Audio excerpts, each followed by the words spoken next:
भोजपुरिया भाई लोग के प्रणाम सलाम करतनी। हमार नाम है कुमार रविंदर। आज हम भोजपुरी श्रृंखला के तहत हम एक ऐसा भोजपुरी विद्वान व्यक्तित्व के साथ बैठल बानी जकरा के हम कितना परिचय दी हम समझ नहीं पावत, लेकिन एगो छोटा सा परिचय देता नहीं कि यहाँ के हित नारायण क्षत्रिय उच्च विद्यालय के पूर्व प्राचार्य हैं। आ भोजपुरी जगत में यहाँ से बड़ा भोजपुरी विद्वान अभी तक हमारा नाम मिलल रहन, जहाँ आज हम मिल के अपने आप के बड़ा गदगद महसूस करतानी।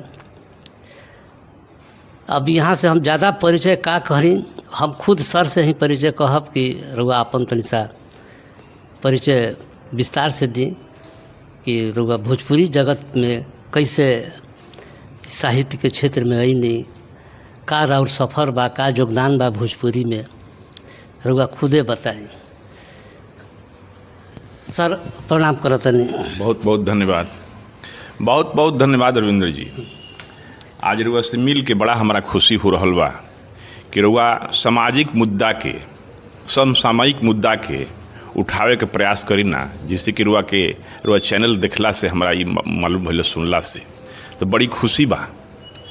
आज खास करके रुआ हमरा से भोजपुरी में बात करे आइल बनी तो देखी हमनी के विश्व में पहिलका भोजपुरी के एमए बैच के पहिलका हमनी के विद्यार्थी हैं। जा नवम्बर से दिवाकर पांडे चाहे और लोग जो प्रोफेसर बा वो लोग हमारा साथे रहे। भोजपुरी से एमए हमनी करी जाइए जगजीवन कॉलेज से। ऐसे मूल्य रूप से जौन बात हम भूगोल के छात्र हैं। हम भूगोल में एमए कैनी, उनमें हम टॉप यूनिवर्सिटी में हम पीएचडी कैनी है ना। हम ट्रिपल एम हैं आ बहुत सारा सेवा हम कैनी। महाराजा का भी सेवा कैनी हम एज ए व्याख्याता। हम नवोदय में भी सेवा के लिए बनी, यूपी पीसीएस में भी हम अथी के लिए बनी। अंततः जौन बात हम इहे क्षत्रिय प्राचार्य रही। ओकरा पहले हम प्राचार्य रही रुआ यादव विद्यापीठ में। हमारे ए क्षेत्र में शुरुआत एज ए सहायक शिक्षक के रूप में है। वही दरमियान हमारा जौन बातन 2010 में राज्य पुरस्कार मिलल आ 2024 में हमारा के राष्ट्रपति पुरस्कार मिलल। ये हमारा खातिर बहुत ही जौन बातन एगो गौरव करे वाला विषय बा। लेकिन वर्तमान समय में भोजपुरी के दशा और दिशा का बा? रविंदर भाई, आज जौन भोजपुरी के दशा बा बहुत दुर्दशा बा। एगो भोजपुरी में के कहावत है भोजपुरी के कि अगलो भैली पछिलो पछिलो भैली चौधुराई। ये भोजपुरी जौन भाषा बिया देश से विदेश तक की भाषा बिया। ये भाषा है भोजपुरी जौन मारिशस तक जाला तसलिया तोड़ के मोर कर सिलसिला है। आज के नौका जिला यह रजा भोजर जगह प्रिय पुरनका किला है। लेकिन देश से विदेश तक की बिया, कहीं कहीं देश के ही मातृभाषा भी बिया मारिशस ग्रह के नेपाल। लेकिन हमनिए के मने घर में ही जौन बात एकर दुर्दशा बा। एकरा के लोग बोले में घिनाता। ये बहुत ही हमनी के तौहीनी की बात महसूस करता है लोग। बहुत ही तौहीनी के बात बा। हम अपना मतारी से जौन बात घिना रहल बनी, भाषा मतारिए न है तो वो केकरा के जौन बात प्रेम करब, केकरा खातिर वो समर्पण करब, केकरा खातिर लड़ब। ये बहुत जौन बात मने दुर्दशा के कारण बा। रुआ दूसरा भाषा के आदमी के देखब तो ऊ अगर मिल जाए दूर दराज में तो वही भाषा में बतियाए लगी। आ हमनी के सबसे पूरा माने कमी ई बा कि जहाँ दूगो भोजपुरिया मिल जाए लगी है दोसर खड़ी हिंदी बोले दोसर पीछे। अरे भैया एगो और कहावत माने थी कि charity begins at the home. अच्छे कार्यों की शुरुआत घर से ही होती है। ये मातृभाषा है, माता के पेट से ई भाषा है। और भाषा के जौन बात रुआ उपेक्षा कर रहे बनी, घृणा कर रहे बनी। जौन बैल हर में फानेला वो हेनुओं में फानेला, दौड़ियों में फानेला। आ जौन बैल बैठना रही वो कहीं बैठ जाई। तो जे बढ़िया भोजपुरी ना जानी तो बढ़िया हिंदी का जानी, जे बढ़िया हिंदी ना जानी वो बढ़िया अंग्रेजी का जानी। ऐसे जौन मूल चीज आधार जौन चीज बा वही आधार की उपेक्षा रुआ कर रहे बनी। तो सबसे दुर्दशा के कारण तो ये बा। भोजपुरी बोले में वो लजाता नहीं, घिनाता नहीं। ऐसे जब रौवे घिनाते हैं तो लोग कहना हुई जी। और एकर घिनवावे के और कारण ये हो गई बा कि जौन साहित्यकार बालो अब सब केहू पहले ही के साहित्यकार के भिखारी ठाकुर के महेंद्र मिश्र के बात कहता, ठीक बा वो लोग के स्तर रहे, लेकिन रउआ आपन स्तर देखी कि रउआ का लिख रहल बनी, का सुना रहल बनी, कोनो ओकर स्तर नहीं है। ऐसे कहल जाए कि साहित्य जौन बात तो समाज के दर्पण है, तो साहित्य भी जौन बात तो दिशा निर्देश करेला। जौन समाज समृद्ध होला ओकर भाषा भी समृद्ध होला, और भाषा ही राउर पहचान है। तो जब तक रुआ अपना भाषा के समृद्ध ना करब तब तक रुआ समाज के समृद्धि ना हुई। आज देखी मुट्ठी भर बोले वाला अन्य भाषा मैथिली ही ले ली, मैथिली मुट्ठी भर बोले वाला आदमी, लेकिन मैथिली के का स्थिति बा कि वो यूपीएससी तक तो ओकर पढ़ाई हो रहा बा। आज संविधान का अनुवाद हो गई, जे बात से जौन बात मैथिली पे हो रहा बा। या सोना दहाई जाता आ कोयला पर छापा में पड़ता, लेकिन कारण का बा केकरा पर करी सिंगार पर रुख मोरे आलहर। ओजा के हमारा याद बा रविंदर भाई कि हमनी के एगो वीरेंद्र बाबू रहनी, वहाँ के नेतृत्व में हमनी से आज से 20-25 बरस पहले इनकम टैक्स गोलंबर पर भोजपुरी के विकास खातिर धरना देवे गई रही जा। गोलंबर पर जब इनकम टैक्स गोलंबर धरना दिहनी जा, ओजा हमनी के भोजपुरी भाषी क्षेत्र के ना एगो कर्मचारी अइले, ना एगो नेता अइले, ना एगो सिपाही अइले, ना एगो दरोगा अइले, ना एगो मजिस्ट्रेट अइले, ना कोनो IAS अइले, ना कोनो वकील अइले। लेकिन ताराकांत झा जी जौन बात तो बहुत बड़ जौन बात तो लायर रहनी है, वहाँ के विधान परिषद के सभापति भी रही। वहाँ के आके हमनी के दरी पर बैठनी आ वीरेंद्र बाबू के वहाँ के साथी रहनी। तो मैथिली से सर बताओ तनी, लेकिन वहाँ के जुड़ाव रहे आरा से। वहाँ के ये अध्ययन करे के छात्र रही, तो कहनी कि वीरेंद्र भाई खाली दरी पर बैठला से आ धारणा देला से भोजपुरी के विकास ना हुई, एक खातिर लड़े के पड़ी, कोर्टों में जाए के पड़ी। लेकिन हमारा कहे के अर्थ ही बा कि वो आदमी के भाषा आज मैथिली कहाँ गई, वो आदमी के भाषा से प्रेम रहे। हमनी के लोग के प्रेम नहीं खे, हमनी के प्रेम जिस जनप्रतिनिधि जी बा आज तक रोज हम पूछत रविंदर भाई कि ऐसन बहुत लोग एकरा से भोजपुरी से जैसे लालू जी बाणे भोजपुरी से कहाँ चली गए, चंद्रशेखर जी कहाँ चली गए, बहुत लोग बाटे। लेकिन आज तक केहू एकरा करो मरो के नारा देके ई ना कहलस कि ना अगर हमारा भोजपुरी के 8वीं अनुसूची में ना शामिल कल जाई तो हम रिजाइन करब, चाहे हम धरना करब, भूख हड़ताल करब।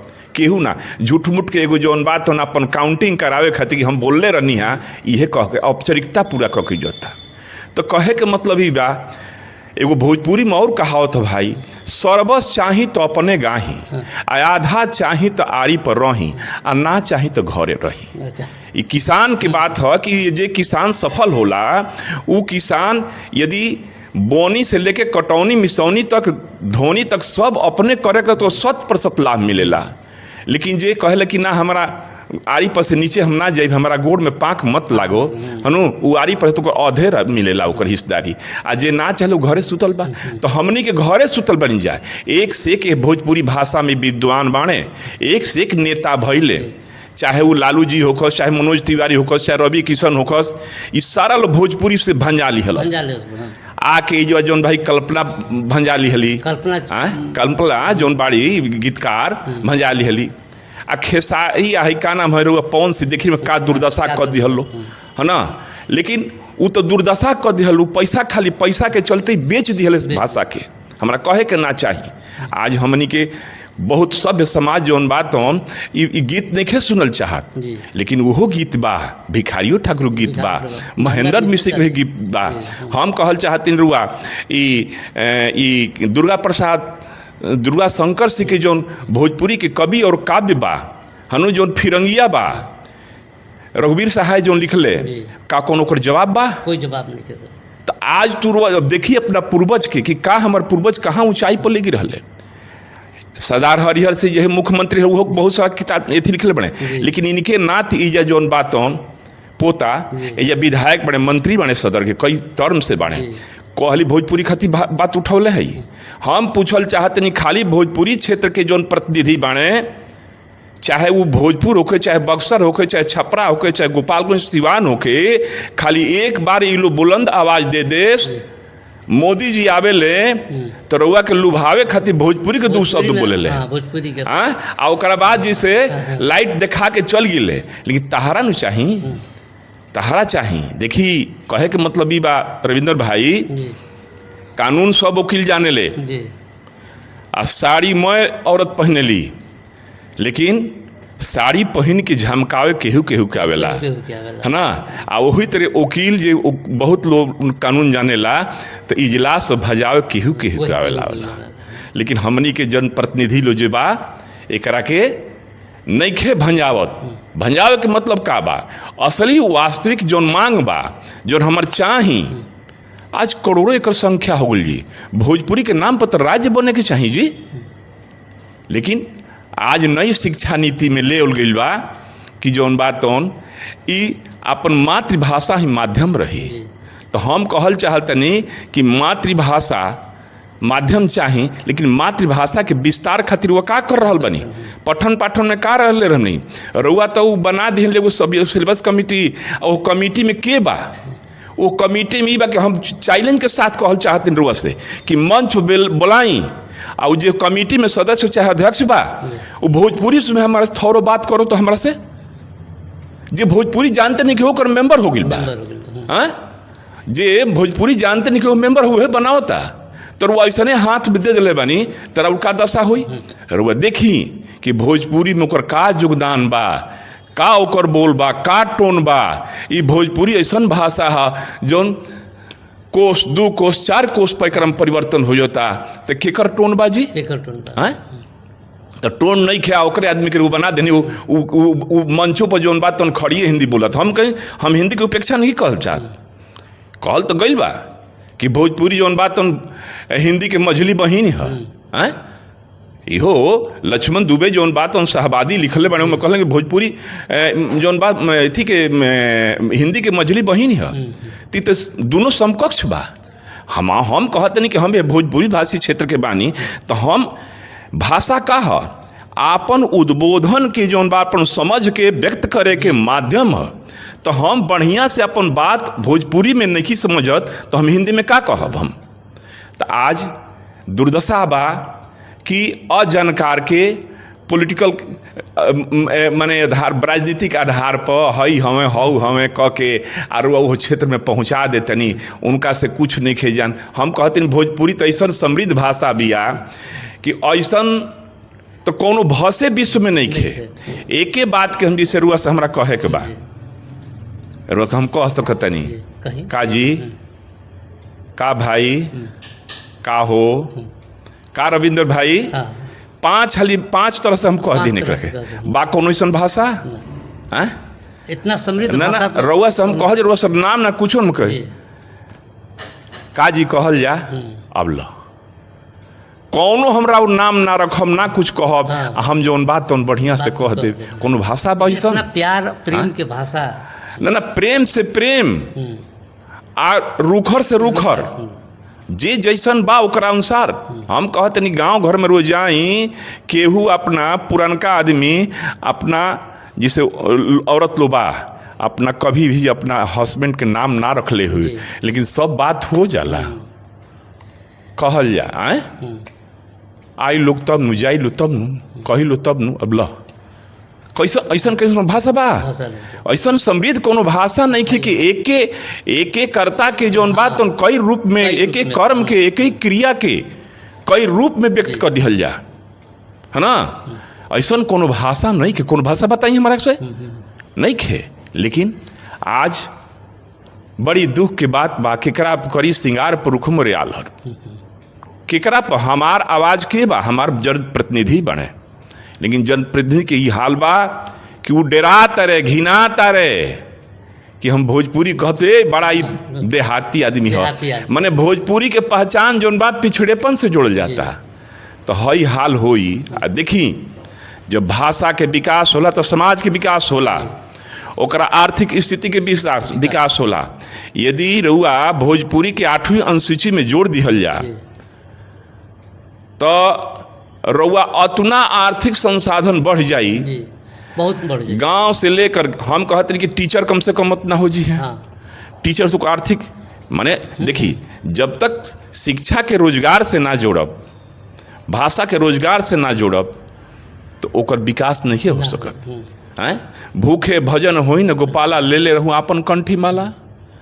तो जब तक रुआ करके अपना के रोजगार से ना ओकरा के जोड़ब, ओकरा में टीचर हुई हैं, उनकर बहाली हुई, उनकर आर्थिक समृद्धि बढ़ी, ओकरा से किताब हुई, कापी हुई, छपा प्रेस हुई, मीडिया हुई, अखबार हुई ना। जी हम कहल चाहते नहीं, एगो चैनल तो अभी सुनी है कुछ दिन पहले कि भोजपुरी के चैनल फिर वो सुनते निखे बंद हो गई।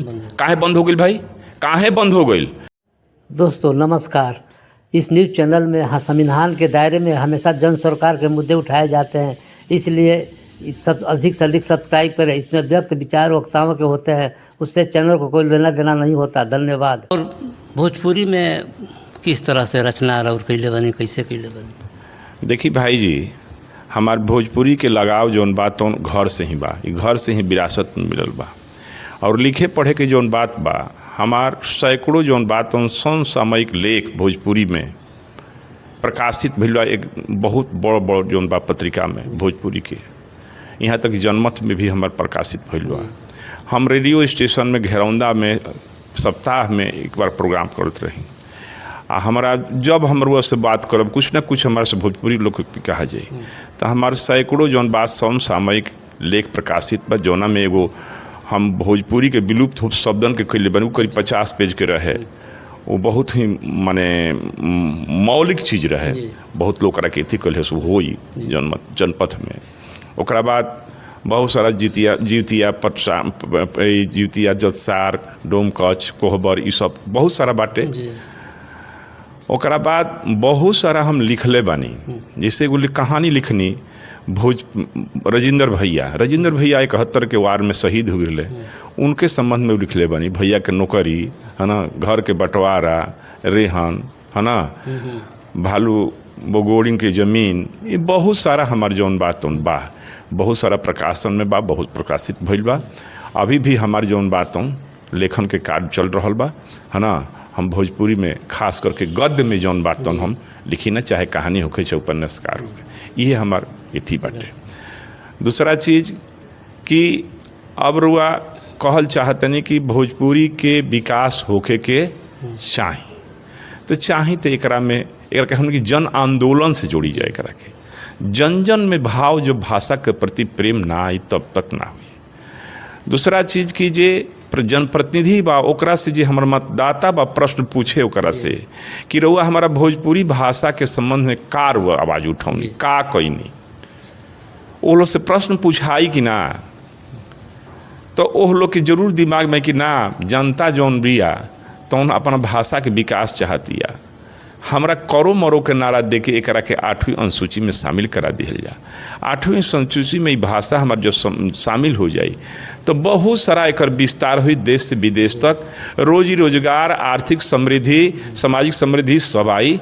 ऐसे एकरा के मुख्य रूप से एकरा में जनता जौन बात जब वोट आवता घड़ी अपना जनप्रतिनिधि से पूछे कि आज तक बताएं कि हमारा भाषा के संबंध में रुआ का कहनी, हमारा के रुआ जात पात में बांट के जौन बात तो नहीं कहे तनी है ना।